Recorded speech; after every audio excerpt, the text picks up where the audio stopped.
दोस्तों, एक घटना मुंबई की है जहाँ पे एक सुनीता राठौर नाम की एक गवर्नमेंट रिटायर्ड टीचर होती है जिसकी उम्र करीब 60 साल के करीब होती है।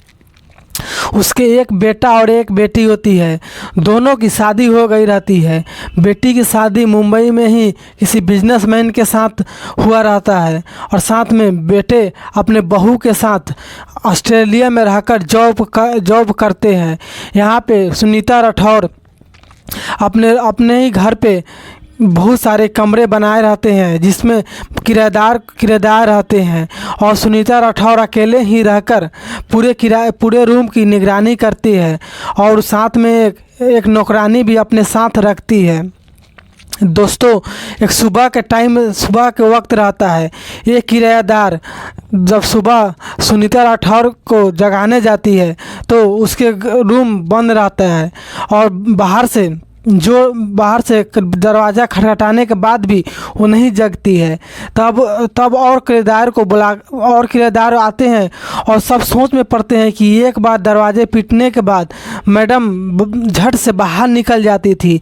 आज ऐसा क्या हुआ कि इतनी देर से हम लोग हल्ला शोरगुल मचा रहे हैं, फिर भी मैडम को कोई परवाह नहीं पड़ता। फिर लोगों ने जब खिड़की खोलकर देखता है तो अंदर से दुर्गंध आ रहा होता है। तब सब ने मिलकर दरवाजे को तोड़ देते हैं और अंदर प्रवेश करते हैं। जब अंदर प्रवेश करते हैं तो वहाँ पे सुनीता राठौर को मृत अवस्था में पाया देखते हैं। उसके बाद उसके बेटे को तुरंत कॉल किया जाता है और बेटे वहाँ से फ्लाइट पकड़कर घर मुंबई दोबारा वापस आ जाते हैं और साथ में बेटी को भी बुलाया जाता है और बेटी अपनी माँ के मृत शरीर को देखते ही रोने लगती है। दोस्तों, जब डॉक्टर आते हैं और इसका चेकअप किया जाता है तो उनकी मृत्यु का कारण फूड पॉइजन यानी अधिक मात्रा में खाने के कारण उसकी मृत्यु का कारण बनती है।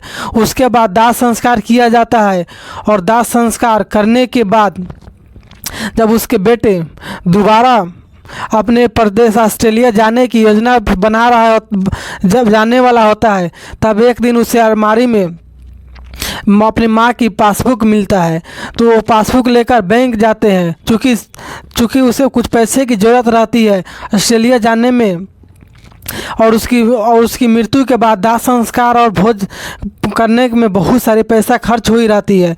लेकिन जब वो पासबुक लेकर बैंक में निकालने जाते हैं तब वहाँ पे बैंक मैनेजर ने उसे जीरो बैलेंस बता देते हैं और बोलते हैं कि इस पासबुक में एक भी रुपया नहीं है। तब वो उसके बेटे आश्चर्यचकित हो जाते हैं कि मैं अपना सैलरी और माँ की भी पेंशन इसी अकाउंट में आता था, फिर अचानक इसमें जीरो बैलेंस क्यों बता रहा है। तब वो बैंक मैनेजर से पूछते हैं कि ये देखो इसमें लास्ट पैसा निकाला कब गया है, तो लास्ट निकासी का दे तो उसके मृत्यु के 2 दिन के बाद ही बताया जाता है। उसके बाद उसके बेटे बहुत ही आश्चर्य में पड़ जाते हैं। फिर उसे दाल में कुछ ना कुछ काला दिखने लगता है और अपनी माँ की मृत्यु नहीं बल्कि हत्या दिखने लगता है। फिर उन्होंने जिस एटीएम से पैसे की निकासी की गई होती है उसका सीसीटीवी कैमरा खंगाला जाता है और खंगालने के बाद उसी का एक रेंटर साहिल की नाम आता है। साहिल की पहचान होती है। जब साहिल की पुलिस द्वारा लोकेशन निकाला जाता है तो पुलिस ने उसे कोलकाता गली नंबर 2 में पाता है और फाइनली साहिल को गिरफ्तार कर मुंबई लाया जाता है। जब पूछताछ के बाद साहिल ने जो खुलासा किया उसके बाद आप सुनकर आश्चर्यचकित हो जाओगे। साहिल ने बताना स्टार्ट किया कि मेरा एक दोस्त इसी मुंबई में जॉब कर रहा होता है, उम्र के साथ मेरी शादी हो जाती है और फिर कमाने के उद्देश्य से कोलकाता से मैं मुंबई आ जाता हूँ और अपने दोस्त के साथ ही कमाने लगता हूँ। कुछ दिन रहने के बाद मेरी वाइफ की कॉल आती है और वो भी मुंबई मेरे साथ ही रहना चाहती है। फिर उसे मैं मुंबई बुला लिया और साथ ही रहने लगा एक रूम में, मैं, मेरा वाइफ और मेरा दोस्त, जिसके कारण रहने में काफ़ी दिक्कत होती थी। इसलिए इसलिए इस रिटायर महिला यानी सुनीता राठौर की रूम में वहाँ से हटकर मैं और वाइफ सेट हो गया और यहीं पे रहने लगा। लेकिन समय बीतते गया सब कुछ सही चल रहा था। लेकिन एक दिन दरवाजे खुली थी और मैं और उसने बताना स्टार्ट किया। साहिल और उसकी वाइफ गीता दोनों नग्न अवस्था में चरम सुख यौन संबंध बना रहे थे। तभी अचानक सुनीता राठौर किराए मांगने के बहाने दरवाजे से देखने लगी और देखने के बाद जब वो बार बार मेरे ऊपर नज़र डालती थी, चूँकि उसकी पति का मरा हुआ बहुत दिन हो गया था, जिसके कारण वो भी ऐसा ही काम करना चाहती थी। कुछ दिन बाद मैंने अपनी वाइफ को घर फिर से कोलकाता वापस भेज दिया और वहाँ रहकर वापस आया। फिर मेरे पास इतना पैसा नहीं थे कि मैं अपने और वाइफ की साथ में घर की खर्चा चला सके। तब सुनीता राठौर ने बोला, ठीक है, तुम अगर मेरे साथ काम करोगे तो मैं तुम्हें किराया भी माफ़ कर दूंगा और ऊपर से तुम्हारे घर के खर्चे के लिए मैं कुछ पैसे भी दूंगा।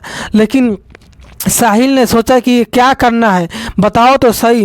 लेकिन सुनीता राठौर ने बोला कि जिस तरह जो काम तुम अपने वाइफ के साथ करते हो, अगर वही काम अगर आप मेरे साथ करोगे तो जो तुम्हें चाहे सारे चीज़ की मैं पूर्ति कर दूंगा। मेरे पास अपार दौलत है, अपार संपत्ति है।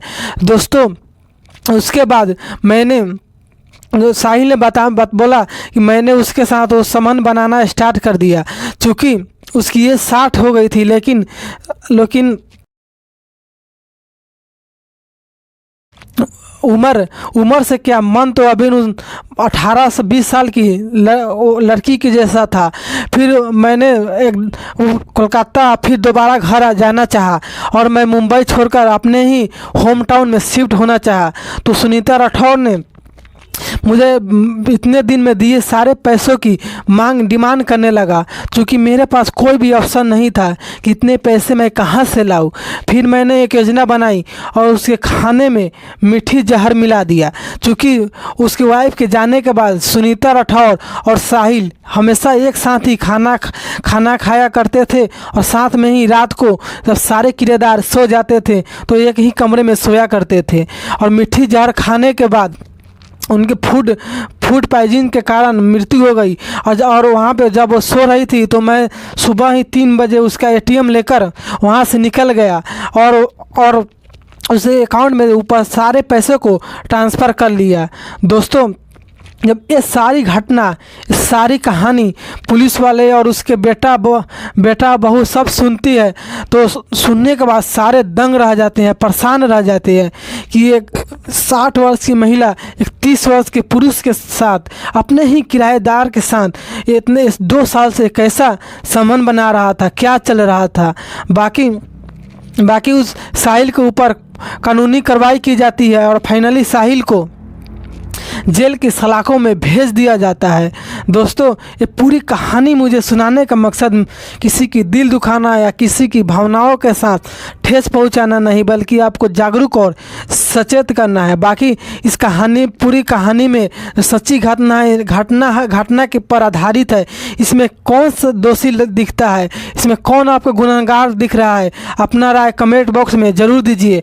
अगर आप चैनल पे नए हो तो चैनल को सब्सक्राइब करना ना भूलें, ताकि मेरा हौसला बढ़ता रहे और मैं ऐसे ही प्रेरित होकर हर रोज़ आपके समक्ष ऐसे ही नए घटनाओं पर आधारित वीडियो बनाता रहूं। मिलते हैं नेक्स्ट वीडियो में, तब तक के लिए थैंक यू सो मच।